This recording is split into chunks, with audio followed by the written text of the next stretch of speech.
more time. Hey, music lovers, Inspiring with Musical Miles podcast. I am here with Abigayle Kompst, and we are in Livingston, Montana at the Livingston Songwriter Festival. Oh, yeah. Yeah. And you just got in off the river. So you guys, so tell us a little bit about that experience today. Yeah, we were out there about 11 a.m. It was sunny and beautiful. We saw 3 bald eagles. Oh, wow. 2 golden eagles. A bunch of cows, Yeah. some magpie nests. You didn't happen to see any bears or moose? No bears. No other big game wildlife. Not this time. Well, we are in Montana, so you never know what you're going to see. I have been in Montana and seen elk in the middle of town, right? So that's pretty common here. So I was here in June for the Red Lodge Songwriter Festival, right. and I think I was driving by Butte, and there was a black bear about to walk across the highway. Serious. I had to slow down. And well, that's way too cool, because I live in the area, right, 90 miles from Jackson Hole, Wyoming, and Yellowstone National Park, and it's been years since I've seen a bear. Yeah, or anywhere outside the park. You're lucky, maybe. But they're hungry, so they saw a warning today. Beware of bears. So the bears are getting ready to hibernate, and so they're hungry. There's been several grizzly attacks. Oh, yeah, geez. It's crazy. So, well, listen, we're not here to talk about wildlife or bears, but we're here to talk about music. And this is my love. I absolutely love live music, and I'm excited. This is my first Songwriter Festival. So I've been a big music fan for many, many years, but had an opportunity. I saw the festival was coming up, and so I reached out to Mike Booth from what do they call this? Yellowstone. Yeah, Rocky Mountain Songwriters. Festivals. Yeah. So they do Cody, Wyoming. They do Red Lodge, and then they do here in Livingston. This is 3 of the series, right? Yeah. And have you played all 3 of them? I haven't played in Cody yet. Okay. Yeah. Cody's such a cool town. I don't know if you've had a chance to go to Cody, but not yet. Oh my goodness. I really hope to. The museum is incredible, but okay. But this is all about the music, right? It all starts with a song. So it all starts somewhere inside your head and your experience. And so, but what we want to know is a little bit about your musical journey. I know you grew up in Las Vegas. Mm-hmm. So spent most of your life there until you moved away? Yeah, we moved there when I was 4. Okay. My dad grew up there, so we moved to be with family. Sure. And I moved to Nashville when I was 18, but grew up doing musical theater, and there's a great performance high school there. I studied classical guitar. Oh, and, it's lots of good things off of the strip of Las Vegas, and there's suburbs and such. I've been a Vegas guy my whole life. I think the first time I went to Vegas I was just a kid, because my grandparents wintered in Southern California, so we would go through there. But my wife works for Stetson Clothing Company during the National Finals Rodeo, and this will be her 18th year. And they're such a great company, and they just take such good care of her. And we love to go to Vegas. We probably average, which is stupid, but we probably average 20 nights a year in Vegas. That's awesome. So we know the town well. I'm glad to hear that, because some people have a mixed experience, and they're like, how'd you live there? Yeah. I can't afford to live there because I like to gamble. My wife does not gamble, which is a good thing, because we couldn't afford for 2 of us to gamble. But she loves to shop, so she'd say, "Do you know what I could have spent on that shopping? What you spent on gambling?" So anyway, so Vegas is a unique town and an entertainment town, and there's a lot of cool entertainment goes on in Vegas. Yeah, we've seen a lot of cool bands in Vegas. So totally. But so tell me about your experience growing up there.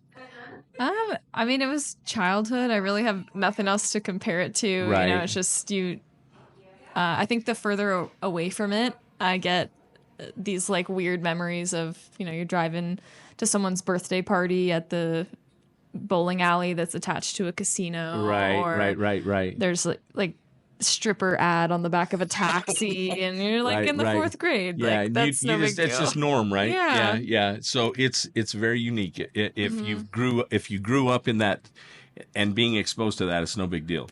But for the outsiders to come in and shield their children from the evils of Las Vegas. Yeah, I mean, there's just no shame in that city. It's very flashy and almost quirky in some of the ways that there's a fake Venetian canal running through the Venetian. It's very... and New York, and it's just you bring the world to Las Vegas, and so if you can't afford to go to Paris, you can go to Vegas. You can go to Vegas, right? And there's great restaurants there too. Oh, that was incredible!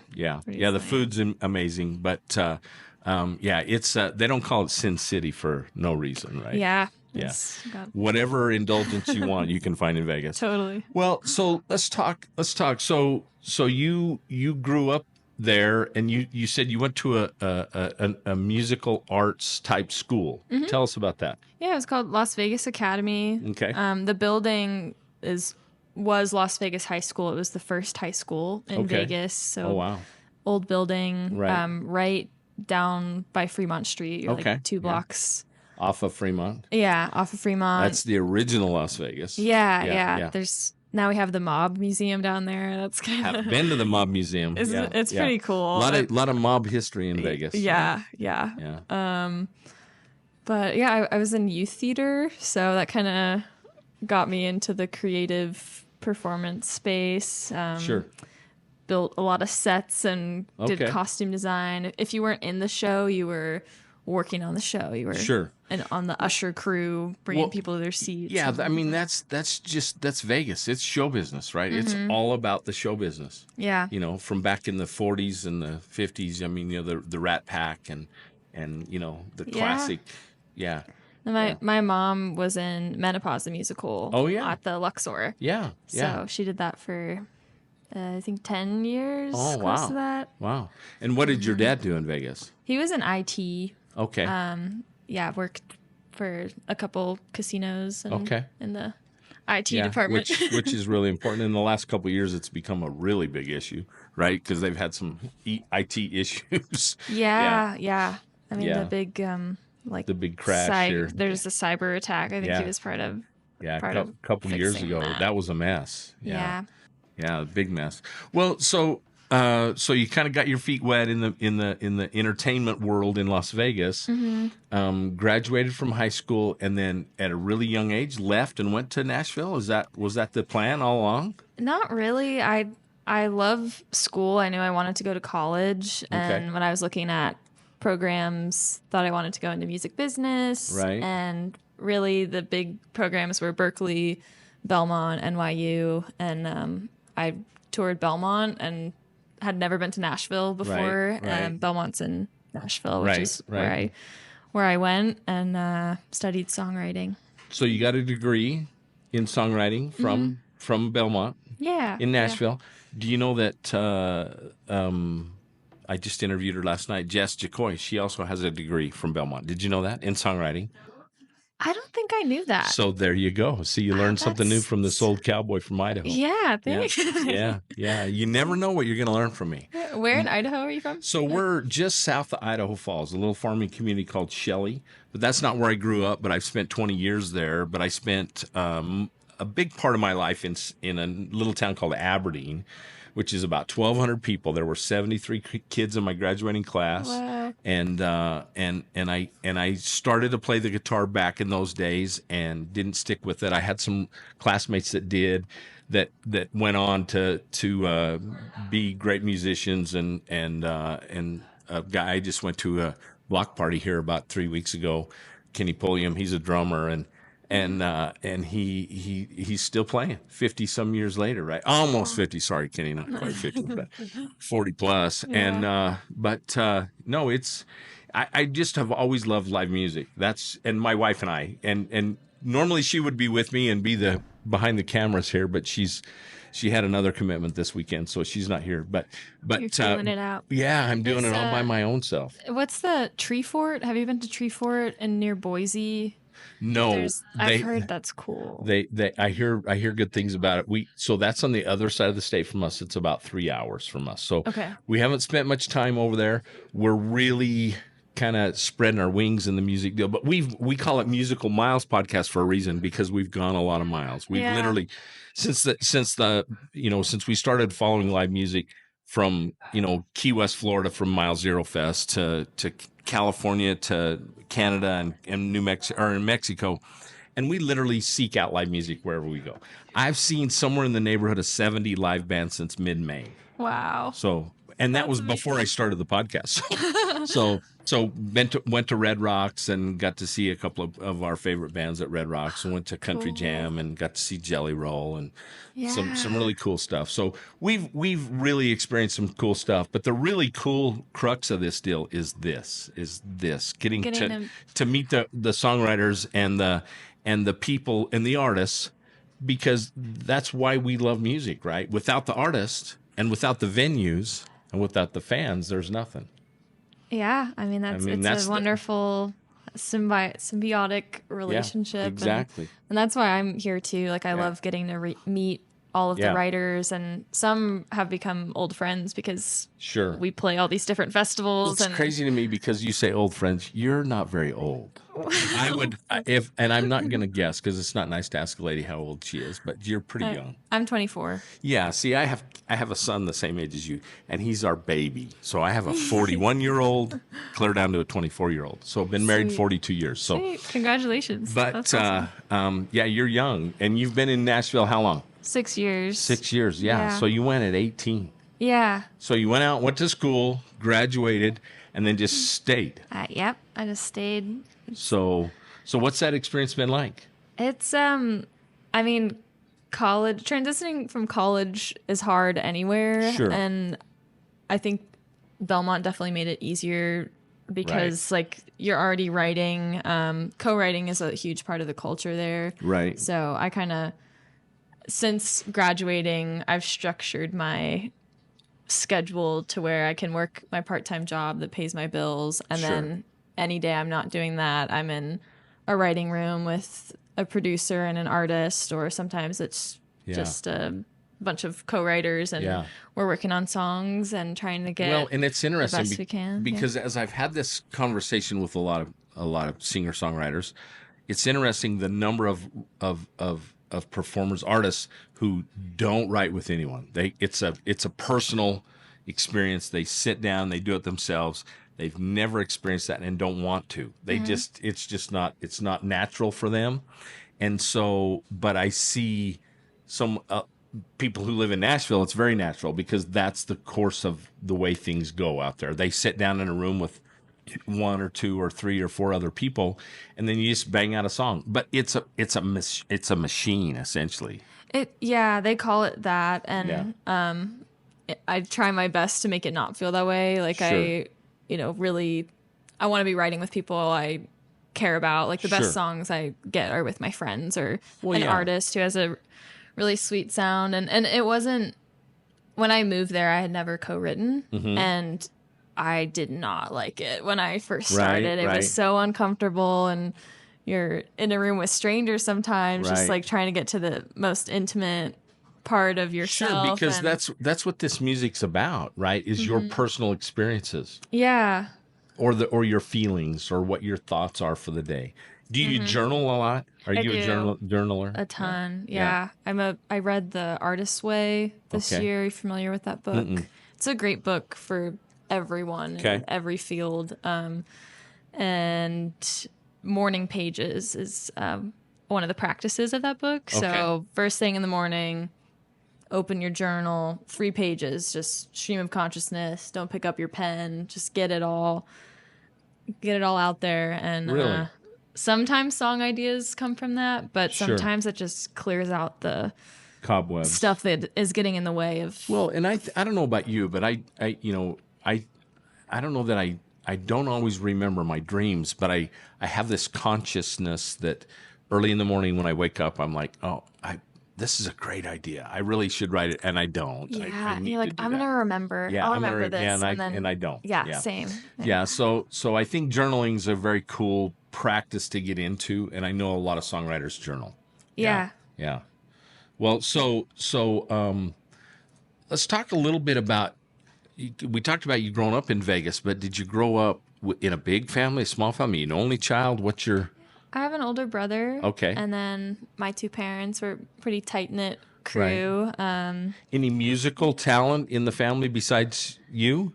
Yeah, my mom is actress, singer. Like she Okay. did Menopause the Musical, Right. singing and dancing Yeah. in Vegas. And then my dad plays bass. Okay. And that's how they met Okay. in Big Fork, Montana. Serious. So that's kind of... Wow. Yeah. So this is kind of almost a full circle moment. Totally. I know you are going to the Songwriter Festival next week. So are you Yeah. staying in Montana for the week or are you going home? I'm playing in Helena on Okay. Monday, and then Phillipsburg on Tuesday. And then my parents live here now. Oh, they so do? I get to hang out Oh, with them. so where do they live? They're close to Kalispell. Okay. Yeah, interesting. So I reached out with the podcast. I've kind of done this all on my own, reached out to the artists and reached out to festivals and whatnot. And yesterday afternoon, I got a message from the festival. Joe or Carrie? Carrie sent me an email and said, "Oh, I just realized I hadn't got back to you. We would love to have you come and be at the festival." So, and I only saw the amateur. I shouldn't say amateur, but the Rising Stars, Troubadours. Yeah, yes. Troubadours and Right. Yeah. And so. You can call us whatever you want. No, well, I once again, it's just kind of, a learning experience. But she reached out to me and said, "We would love to have you here, and we have some great songwriters. Some of our big hitters have songs on the radio today. Yeah, and one of them has a number one hit with Cody Johnson. Oh gosh, now I'm going to screw it up and not remember the song. Anyway." Cody Johnson. Cool. Right? So, cool.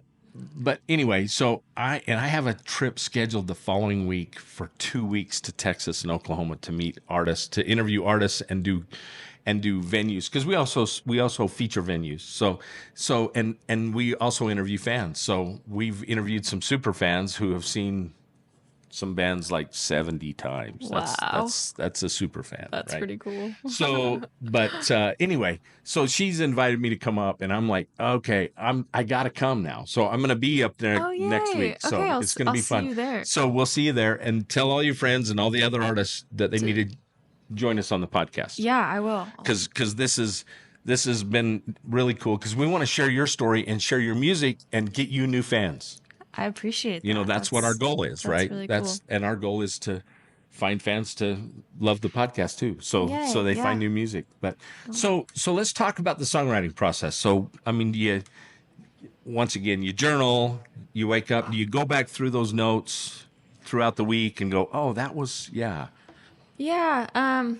I journal, and then I probably use my notes app more for song ideas, because I can kind of chip away at things just on the fly. I don't always have my notebook with me. Right. I use notes as well. Yeah, it's great. Or even voice memos if there's a guitar idea or melody. Yeah. And then if I have a write on the books on my schedule, I kind of know at this point like what artists are working on, like their vibe of their next project, or if it's a new person, I tend to do my research and listen to like, okay, what kind of song, what really speaks to them, what's their genre, what's their style, and then hopefully I have an idea that could lean that way, and then you go into the writing room with people and say, I have this idea, this is how and this is for this specific artist, and then we're going to write this song, and then we're going to pitch it. So let me ask you this. How often does that really get to that point that you get to pitch that to an artist? Well, when I say pitch, I mean when you're in the room. I usually write with the artist in the room. Oh, okay. And that's just, I think, the best way that I see to do things as an independent writer.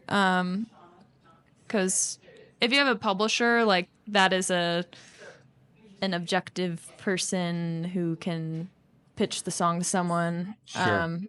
But yeah, I don't know who's getting cuts like that at my level without a deal. So the best route for me is just like write with my friends who are artists, and Okay. they're producing their albums. So, on that note, have you had some of your music or co-writes produced by fairly familiar artists? Not familiar. I mean, they're all like familiar is It's relative. it's relative. Yeah. But yeah. Kate Yeager, she's Okay. opening for a band named Tom, I think I want to say, and she's killing it. She's a really smart businesswoman, has an incredible fan base. Molly Francis is another artist. Well, I think that in the world we live in today, you're fortunate you grew up in the world that you've grown up. It's a bit of a quandary because it's so much easier today to get the exposure rapidly, right? But it's also a challenge for a songwriter because you get such a little tiny piece of the pie, right? And then even with we all think Spotify's a great thing. Spotify, Apple, iTunes, all that's all great. But as a songwriter, or even as an artist, you just get a little tiny piece, and it takes a lot of downloads to make any money. It's no different than a podcast. Yeah. It takes a lot of downloads to make a podcast monetize, right? To be able to make money from it. So anyway, it's cool because we can get rapid exposure if you're in that right scenario, right? So we don't know what that is. We don't know what that combination is, whether it's, doing a podcast, whether it's, I know artists. I interviewed an artist by the name of Ellis Bullard. He's a Texas honky tonk guy, and he Joe Rogan walked into a club in Austin and heard him play and mentioned him on the podcast, and it blew up. Right? I mean, they got a lot of exposure out of it. So yeah, we would all love those opportunities, right? Totally, and I think a lot of the this facade of overnight success, or I don't know who it was. Ellis Bullard. Yeah, I'm sure he was working his butt off for 10 years before that happened. Right. And that's just it. Most people that get, new artists, awards at the CMT awards or whatever. Right. They've been in it for 10 or 15 years and they're like, new artist. Yeah, exactly. right. Yeah. Which is cool. It's hilarious, but it's interesting because Well, for example, I saw Parker McCollum. You know who Parker is, right? Everybody knows who Parker is now. Yeah. I saw Parker 5-6 years ago at a little festival in Idaho. Drove up in his van. They let him get on the stage. It's called the BBR, the Braun Brothers Reunion in Chalice, Idaho. And he sat up there on a Saturday afternoon in a guitar pull, and they said, well, play. Everybody takes turns. It's like a songwriter's round, right? So they all take a turn, and they can play an original, or they can play whatever they want. And he played Hell of a Year, which is a song that I think he wrote, but no one knew who Parker McCollum was. And now him and George Strait sold out the biggest concert ever, I think, in the history of concerts, 106,000. My friends opened that show. Oh, really? Well, he plays guitar for Katie Offerman. Okay. And and my other friend Alex Barsick was on pedal steel for that show. Oh, and fun. it's just I love stories like that. Yeah. Well, and that's part of the what we try and do with the podcast is to share those backstories, because we all hear the music on the radio, and I listen to so much music now because I'm meeting new artists, so I got to listen to your music and understand those songs, try to understand. And decide, what works for me, and how we can have a conversation about it. But it's interesting because most people's listening is limited to what's on the radio, and it's really small in comparison to what's out there. There's just such an incredible amount of really, really talented artists like yourself. Well, thank you. So I definitely listen to a lot of new music all the time. Yeah. And I think Nashville is that way too, where if you're going into a ride or you're producing something, you got to know what this pop band put out last week, and kind of well, yeah, because you got to have a feel for what goes on, and you're like I say, you're pretty young. I have kids your age, right? So and we have very different, and my wife and I have very eclectic taste in music. So everything from, Phantom of the Opera and Cool. Andrea Bocelli to, ZZ Top and Aerosmith and the Stones. And, Yeah. I grew up in the 70s, the Eagles. And so there's a lot of music that really, really speaks to us, but we're open to anything, right? So because when you hear a song that really speaks to you, you know it, right? So anyway, I listened to some of your music, and I'm going to have trouble calling titles, but I do remember Vegas. Oh yeah. Yeah. What was it? I don't gamble, and I don't something about it. Or don't have something. I don't have the abs to be a The showgirl. abs to be a showgirl. Okay, I wasn't sure what that. Yeah, some people hear it as ass, which I think is I think that's fine. Yeah, I think they can hear it however you want. Some of those showgirls need good asses, and I've seen. We actually went to Dita Von Teese's show in Vegas this last year, and boy, does she have a variety of body types and sizes and. Cool. Yeah, which is cool, which Yeah. is very cool. So, but no, well, I listened, like I said, I listened to your music and I really enjoyed it. I wish I knew it better, but so what would you consider yourself? I mean, are you a country artist, writer, or are you more modern pop? What's your? Yeah, I feel like the common misconception is country, but I think if you live in Nashville, like people Everybody assume thinks country. everything's country, right? Yeah, and I say indie folk. Okay. I think I have more Yeah, like you have a little- Joni Mitchell influence. Yeah, you have a folksy, you have a beautiful voice, and you Thank have you. yeah, and but it's not. I don't think it's country. No. Yeah. Yeah, I'm not trying to be. There's so many people who are great at country music, and Yeah. it's just not what Yeah. I grew up on. Well, and I think that you grew up in an area where there's all kinds of music, right? Mm-hmm. Everything from, like I say, Andrea Bocelli, which we've seen in Las Vegas. Yeah. But there's just a ton of great music out there that really fits. I mean, they is it EDM? Is that what it's called? That yeah, that's really that's funky. huge there. Big time. Yeah. Yeah. So, but. In fact, we accidentally showed up in Vegas one time when that was going on. Yeah, EDC. EDC. Oh Oh my gosh. goodness, it's a little Western. Not Western, it's wild. Well, the Wild West. Yes, at yeah. EDC. Yeah. So, but well, cool. So, Cool. any good stories you want to share with us? Have you got anything? Have you been able to write anything that's made it to the radio yet? I've been on Canadian radio, like Oh, independent yeah. radio. Shout out CKUA and CJSR and CJSW. Perfect. And they are where? In what province? Edmonton Oh, yeah. and So- Calgary. So Alberta mostly. Alberta. Yeah. I spent a little time in Alberta, so I've been up there several times. And in my past life, I had a dealership, an equipment dealer that I dealt with in Alberta and one in Manitoba, and so I've spent a lot of time in Canada. So. Yeah, I hadn't spent much time there before this summer. I played like a couple, well, like I was there for about a month playing shows. Oh, cool.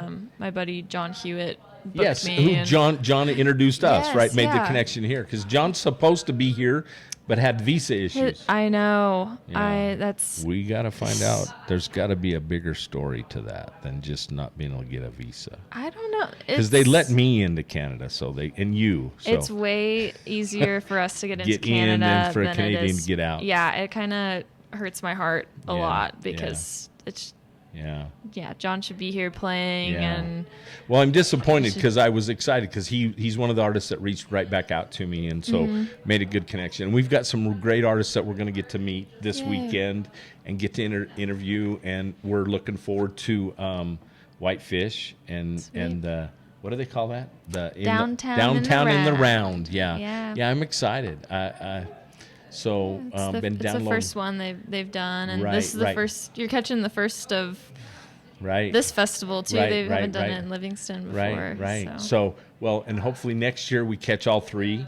So Red Lodge, Livingston, and Cody. And Yeah. I'm assuming they'll do it in Cody again. But what do you I think think? they Oh, usually you didn't do. do Cody. I did Red Lodge Red though. Lodge. I love Red Lodge. Okay. And And I've not spent any time in Red Lodge. I've spent some time in around Montana and different places, but Red Lodge is one that I've missed out on. Yeah. But I love cool. Bozeman. I love Livingston. Ennis. I have a really good friend who lives in Ennis, and so some other friends, some friends in Ennis. So we stop in there occasionally, and it's not that far from home. So, Cool. but well, listen. Yeah. I asked you earlier if you would grab the guitar, Yeah. play me a song. I know you've been thinking about that.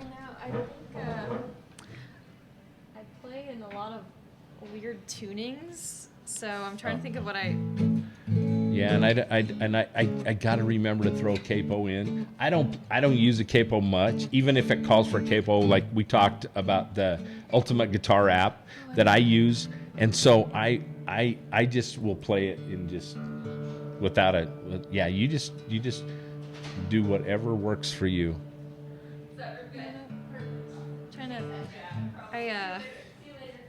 I know exactly what to play now. Okay. Thank you so much for having me. Well, I really thanks for coming. enjoyed This is so cool. this. All my friends are like, dude, you get to live the life we all want to live, right? You get to meet all these cool artists and listen to them play music, and it's just been so fun. Yay. Yeah. Yeah, it's pretty cool. Pretty cool. So tell me about the song, because that's as part of the songwriter's deal, right? You got to be Yes. the storyteller. The story. This is the first song on my EP called Okay. Recovering Optimist. And Okay, I listened to it today. Okay. Oh, cool. Yeah, Thanks. yeah, Appreciate yeah. the streaming sense. Actually, and I downloaded it, so yeah. So you'll get Sweet. that 0.000.1% or whatever, 1 cent or it adds up. It all adds up, eventually. right? Yeah. Yeah. But I wrote it about expectations. Sure. Just sometimes we have these ideas for ourselves, or we think someone else has this idea for us of who we should be and what we should do. Yeah. And I think you can just let all that go and decide who you really want to be. No, I love that, because you know what? I'm one of those individuals who I grew up in a very structured religion family, and that was always such a, I tell everybody the difference between me and most of those people in that religion is that I used my agency. So I'm able to make decisions for myself. Yeah. So, and I don't care what they think. Here's to using our agency. There you go.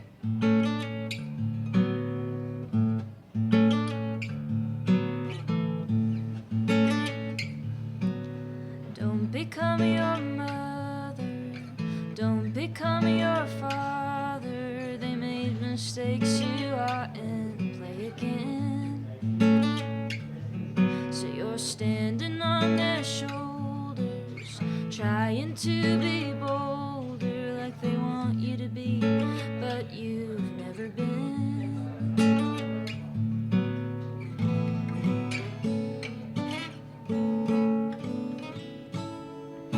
I feel farther than I've ever been from a happy end. I fall harder than I fall again for something pretend. I try so hard to be someone more than I am. But these boots, these dreams, the smoke in my lungs are secondhand, secondhand.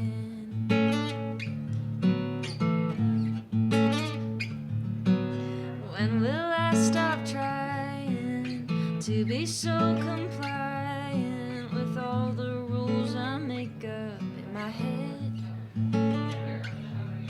I'm the only one that's stopping me from being who I want to be, but I don't really know who that even is.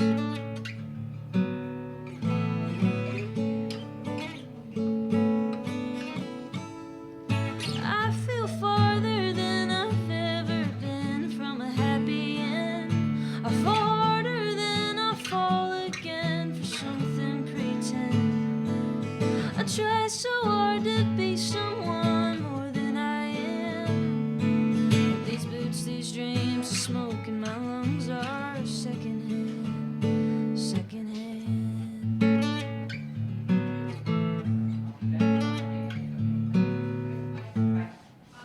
Oh, thank you so much. I love that song. Oh, thank you. Thank you. Okay, I need you to autograph it. So Okay, Teton okay. Guitars Teton is an Guitars. Idaho company, right? All So right. they're right there in Idaho Falls. Go Idaho. And they've been so gracious to provide me with that, and so we get everybody to play us a song and autograph it, and it's been really cool. So, and awesome. Sweet. And I can actually read it. So there's some on there that I really can't read. I like these are very artistic. Yes. Mine is like I just learned how to do cursive. I don't. I want to know. So my wife said, Shanda says, she goes, we need to get a sheet. And honestly, I'd have a sheet printed out that says, okay, Abigayle signed it on this date, and this is the location on the guitar body where she signed you it. have the video. Do you have Yes, video we of do. everyone? We do have video of everyone. A couple of signatures on there are Cody Canada's boys are in a band called Waves in April, and they're a metal band. I mean, they're hardcore metal. And I interviewed them, but I didn't have them play because it was just a weird deal. So anyway, and there's some others. That Ellis Bullard is on there, and but we've just interviewed some really cool people, and you're one of them, and we appreciate that. So, hey, I want to remind everybody to follow us on social media. Where can they follow you? I'm on all the things. My name's spelled weird though, so It's Abigayle, Abigayle, Kompst, Kompst. brilliant. Yeah. Awesome. Thanks. And That's and it Abigayle Kompst music, is it, or just Abigayle Kompst? It's just my name. My Yeah. name's weird enough. There's nothing. But yeah, we'll find you. Trust me, I found her easy, right? So Well, cool. follow her on all her social media. You have some videos on YouTube and stuff. Do you have a YouTube channel? Yeah. Awesome. YouTube. Us as well. So follow us on YouTube. So this right here, subscribe to Abigayle. There's something here. You got to. It's right down there in that okay. corner. Yeah. Subscribe. Click the subscribe button to Abigayle and to Musical Miles Podcast. Follow us on all our social media. But we appreciate you guys taking time. We appreciate it. This has been fun. Thank you so much, Byron. Yeah, thank really you. Appreciate it. And you listen, from Musical Miles Podcast, I'm your host, Byron Duffin, here with Abigayle Kompst. We'll see you somewhere down the road. Adios for now. This is 10-year town.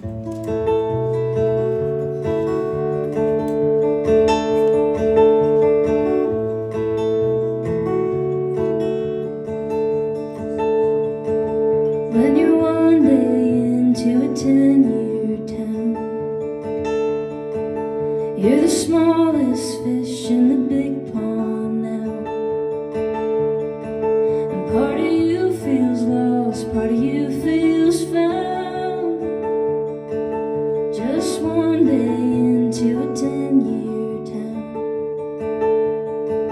So you crash on the couch of a friend of a friend. Play your songs for anyone who's listening. Feels like it's taking forever, then you turn around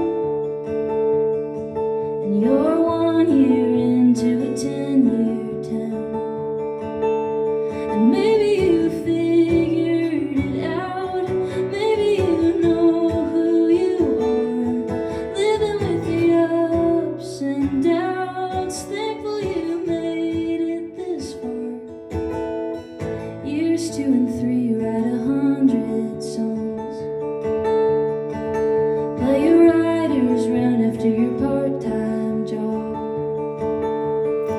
And the big man cold says he likes your sound. And now you're 5 years into a 10-year town. Maybe you figured it out, maybe you know who you are, living with the ups and downs. They say you're gonna be a star, and several more years go by. You get one on the radio, so happy it makes you cry, makes you glad you didn't go back home.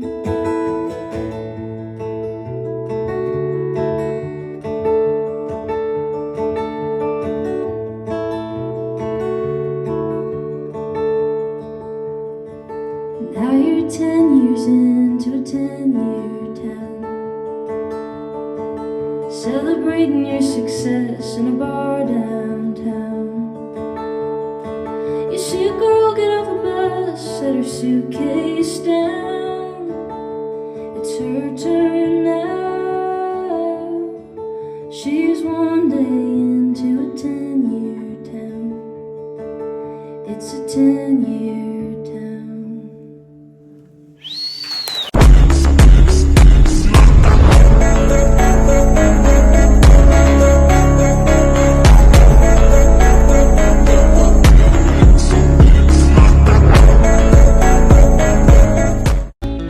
Hey, hey, yippee-yi-ki-yay, that's your part.